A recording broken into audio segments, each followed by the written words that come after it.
Kobe Bryant was born on August 23, 1978, in Philadelphia, Pennsylvania. His father, Joe Bryant, was a professional basketball player, tall and smooth on the court. One night, Joe saw the word Kobe on a restaurant menu. It was the name of a famous Japanese beef, tender and prized around the world. Joe liked the sound of it. He gave that name to his son, never knowing the boy would one day be just as famous, just as valued, across every continent on earth. A name meant for a steak became a name written into basketball history. When Kobe was 6 years old, his father took a basketball contract in Italy. The family packed their lives into suitcases and moved across the ocean. Kobe grew up speaking Italian in the streets of small towns like Rieti and Pistoia. He loved soccer there, like every Italian child. But every summer, he flew back to America, and every summer, his grandfather mailed him tapes of NBA games. Late at night, in a quiet apartment far from home, a young boy studied those tapes again and again, memorizing moves no coach had taught him yet. Kobe practiced basketball in empty Italian gyms when no one was watching. He talked to himself in 2 languages, imagining buzzer-beating shots against imaginary champions. He was not the biggest child, and he was not the strongest. But something inside him refused to rest. While other boys played for fun, Kobe trained like the game owed him something. He once said basketball felt less like a sport and more like a question he needed to answer. Nobody around him yet understood how far that hunger would carry him. At age 13, Kobe returned to America for good. He spoke with a strange accent. He understood European football tactics better than American slang. Classmates at his new school in Pennsylvania did not know what to make of him. He felt foreign in his own birth country, caught between 2 worlds, belonging fully to neither. So he poured that loneliness into the one place where language did not matter. On the basketball court, nobody cared what accent he had. They only cared if the ball went in. And for Kobe, it almost always did. At Lower Merion High School, Kobe became something close to a local legend. He arrived before sunrise and left after sunset, the gym lights glowing long after his teammates had gone home. He led his small school to its first state championship in over 50 years. Scouts from across the country began whispering his name. Reporters called him the best high school player Pennsylvania had ever produced. But fame had not arrived yet. What had arrived was certainty. A quiet, burning belief that he was not just good enough to play professionally. He believed he was destined to be the best. In 1996, 18-year-old Kobe stood before cameras and made an announcement that shocked basketball. He would skip college entirely and enter the NBA draft straight from high school.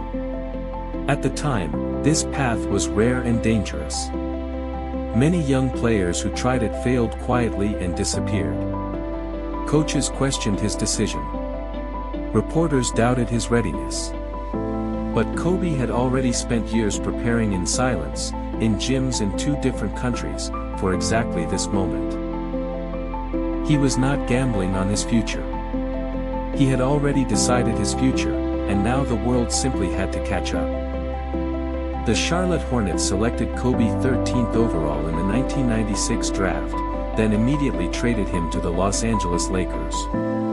For a young man who once watched grainy tapes of Magic Johnson in a Roman apartment, this felt almost unbelievable. The Lakers, a franchise built on glamour and championships, now belonged partly to a teenager who still lived with his parents. Los Angeles welcomed him with bright lights and louder expectations. Few people realized that this skinny rookie was about to spend the next 2 decades reshaping what those purple and gold jerseys meant. Kobe's rookie season was not smooth.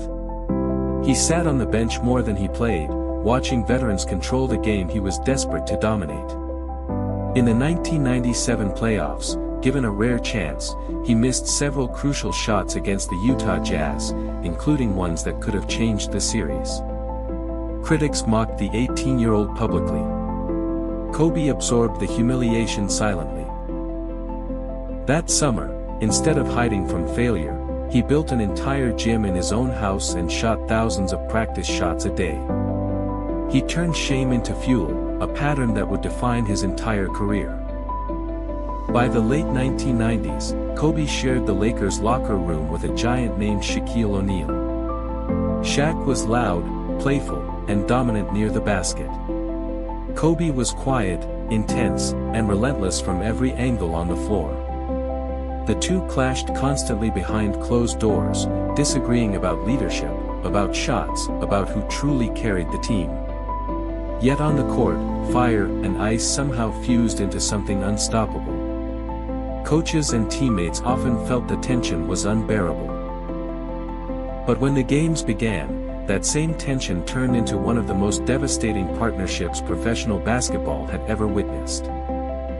Between 2000 and 2002, the Lakers won 3 consecutive championships, a feat known as a three-peat. Los Angeles erupted each summer in celebration, streets filled with horns and purple confetti. Kobe, still only in his early 20s, was becoming a household name across the planet. Yet behind the trophies, the friction between Kobe and Shaq never fully disappeared. Reporters sensed cracks forming beneath the celebrations. Few fans realized that the very success binding two giants together was also the pressure slowly pulling them apart, setting the stage for a storm neither man could control. In the summer of 2003, while recovering from knee surgery in a Colorado hotel, Kobe was accused of sexual assault by a young hotel employee. He was arrested and publicly charged, denying the accusation completely. The case dominated headlines for over a year. In 2004, prosecutors dropped the criminal charge after the accuser chose not to testify. A separate civil lawsuit was later settled privately outside of court, with the details never made fully public. Historians and journalists still debate exactly what happened that night. What is certain is that the accusation followed Kobe for the rest of his life and career. The scandal cost Kobe dearly. Major sponsors quietly walked away from their contracts with him overnight. Fans who once chanted his name now booed him in arenas across the country. Magazine covers that had praised the young superstar now questioned his character. Kobe rarely spoke publicly about the pain of those months, choosing silence over explanation. Inside, however, something hardened in him permanently. He later admitted the experience changed how he viewed fame, trust, and his own reputation forever. The boy who once dreamed only of championships now understood how quickly the public could turn against its heroes. In 2004, Shaquille O'Neal was traded away to Miami after years of rising tension with Kobe. Suddenly, the Lakers belonged entirely to one man, and that man was still rebuilding his damaged public image. The team struggled badly without its other star, missing the playoffs entirely in 2005. Critics declared Kobe selfish, claiming he had driven Shaq away out of jealousy. Rather than respond with words, Kobe responded with obsession. He trained earlier, scored more, and demanded more from himself than any coach ever could. Out of failure, a new and even hungrier version of Kobe Bryant began to emerge. On January 22, 2006, against the Toronto Raptors, Kobe produced one of the most jaw-dropping individual performances in basketball history. He scored 81 points in a single game, a number so large that fans in the arena gasped audibly with every basket. Only one player, Wilt Chamberlain, had ever scored more in NBA history. Teammates simply got out of his way, watching in disbelief as shot after shot fell through the net. That night, the league understood something clearly. Whatever doubts had surrounded Kobe after the scandal, his hunger for greatness had not weakened. If anything, it had multiplied. Around this period, Kobe gave himself a new nickname inspired by a deadly snake, the Black Mamba. He described the Mamba as precise, fast, and merciless, qualities he wanted to embody on the court. He began training before sunrise, sometimes starting workouts at 4 in the morning while the rest of Los Angeles still slept. This relentless approach to discipline later became known worldwide as Mamba mentality, a philosophy built on preparation, obsession, and refusing to accept mediocrity.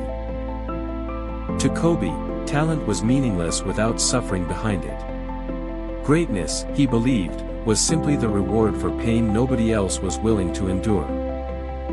Before we continue, take one small moment. Press the subscribe button, and tap like below. It costs you nothing, but it helps this channel grow, and it helps more learners around the world hear true stories told in simple English. Now, in 2008, Kobe led the Lakers back to the NBA Finals, facing their historic rivals, the Boston Celtics. Hopes across Los Angeles soared after years of rebuilding. But the Celtics dismantled the Lakers in 6 humiliating games, capped by a brutal blowout on Boston's home floor. Kobe walked off that court devastated, the sting of defeat written across his face for cameras worldwide to see. He later called it one of the most painful nights of his career. Yet pain, for Kobe, was never an ending. It was simply information, telling him exactly how much further he still needed to climb. In 2009, without Shaquille O'Neal beside him, Kobe finally won a championship as the unquestioned leader of his own team. He defeated the Orlando Magic in 5 games, earning Finals Most Valuable Player honors for the very first time. For years, critics had claimed his earlier titles belonged more to Shaq than to him. This trophy silenced that argument completely. Kobe lifted the trophy with tears forming in his eyes, years of doubt and humiliation finally easing from his shoulders. It was proof, both to the world and to himself, that he could stand entirely alone at the summit. In 2010, fate handed Kobe a perfect opportunity.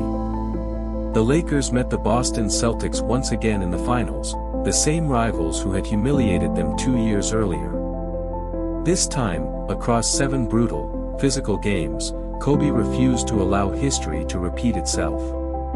Despite playing through painful injuries to his fingers and ankle, he pushed his team to victory in a tense Game 7. The win completed both his 5th championship and a deeply personal act of revenge. Reporters asked if the victory felt sweeter than his others. Kobe simply smiled and said this one mattered the most. By his mid-30s, years of relentless training had taken a brutal toll on Kobe's body. In April 2013, during a crucial late-season game, he tore his Achilles tendon, one of the most feared injuries in professional sports. Witnesses described the eerie silence in the arena as he collapsed to the floor in visible agony.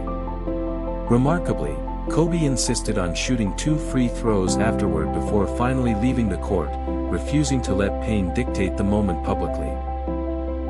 The injury required immediate surgery and months of grueling recovery. For the first time, fans began quietly wondering if the Mamba's reign was ending. Kobe returned from his Achilles injury far too soon, driven by stubborn pride rather than full recovery. His body, once explosive and dominant, now struggled with constant soreness and additional injuries season after season. Younger, faster players began overtaking him in highlight reels and statistics. Many athletes in his position would have quietly retired with dignity intact. Kobe instead kept fighting, kept showing up, kept demanding the ball in crucial moments even as his effectiveness visibly declined. Some called it stubbornness. Others called it the purest, saddest form of love for a game that no longer loved his body back. In November 2015, Kobe announced his retirement not through a press conference, but through a heartfelt written letter titled, "Dear Basketball." In it, he spoke directly to the sport itself, like a lover writing a final farewell. The letter captured the joy, sacrifice, and heartbreak of a lifetime spent chasing one obsession. Years later, in 2018, an animated short film based on that very letter won Kobe an Academy Award, making him an Oscar winner in addition to a basketball champion. Few athletes in history had ever expressed their relationship with their sport so openly, or so beautifully, to the public. On April 13, 2016, in his final professional game, Kobe delivered one final, almost impossible performance. At 37 years old, with a body held together by tape and willpower, he scored 60 points against the Utah Jazz, refusing every attempt by his coach to rest him. The Staples Center crowd roared with every basket, sensing they were witnessing something they would never see again. When the final buzzer sounded, Kobe stood at center court, exhausted and triumphant, soaking in 2 decades of memories in one final, unforgettable night. The Mamba had chosen exactly how his story on the court would end. Retirement did not mean rest for Kobe. He launched a media company, wrote children's books, and produced animated stories aimed at inspiring young athletes.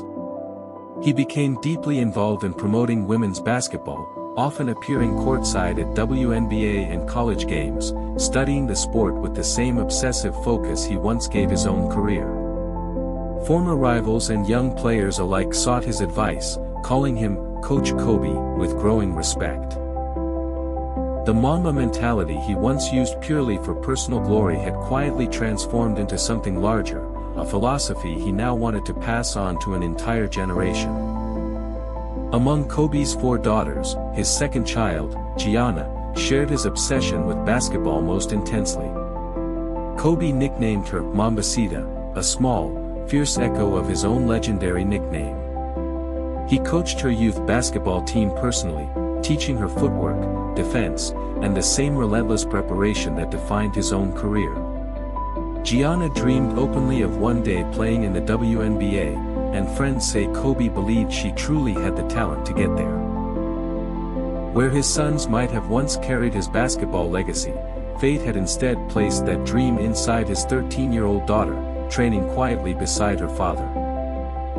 Father and daughter became inseparable at basketball games, often seen together courtside, deep in animated conversation about plays and strategy. Photographers regularly captured them side by side, Kobe pointing toward the court while Gianna nodded with fierce concentration far beyond her years.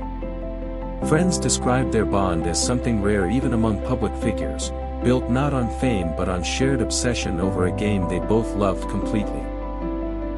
On the morning of January 26, 2020, that same bond placed them together inside a helicopter, traveling to a youth basketball tournament where Gianna was scheduled to compete that day. Fog blanketed the Southern California hills that Sunday morning, thick enough that other pilots in the area chose to delay their flights. Kobe's helicopter, however, continued toward its destination, carrying Gianna, 6 other passengers, and the pilot through low visibility near Calabasas. Investigators later determined the pilot likely became disoriented inside the dense cloud cover, losing critical awareness of the aircraft's altitude and position. At approximately 9:45 in the morning, the helicopter struck a hillside at tremendous speed. All 9 people aboard were killed instantly. Within hours, the news spread across the entire world like a wound tearing open. Stadiums across America fell into stunned silence as the news broke during live sporting events that Sunday afternoon. Players wept openly on television, unable to continue their games. Strangers gathered outside the Staples Center in Los Angeles within hours, leaving flowers, jerseys, and candles along the sidewalk in spontaneous, tearful tribute. Athletes from soccer fields in Europe to basketball courts in China paused matches for moments of silence. It was not simply a sports figure who had died. It felt, to millions of people who had never met him, as though something deeply personal had been taken from their own lives. The Lakers organized a public memorial service on February 24, 2020, deliberately chosen because the date read 2/24, matching both jersey numbers Kobe had worn during his career, 8 and 24. Inside a packed arena, Vanessa Bryant, his wife, delivered an emotional tribute describing Gianna's fierce competitive spirit and Kobe's devotion as a father. Former teammates, rivals, and celebrities spoke through tears about his discipline and humanity. Outside, thousands who could not get tickets watched on giant screens, united in grief for a man whose intensity on the court had somehow translated into genuine love from millions of strangers. In the years following his death, Kobe's influence only grew stronger across basketball culture.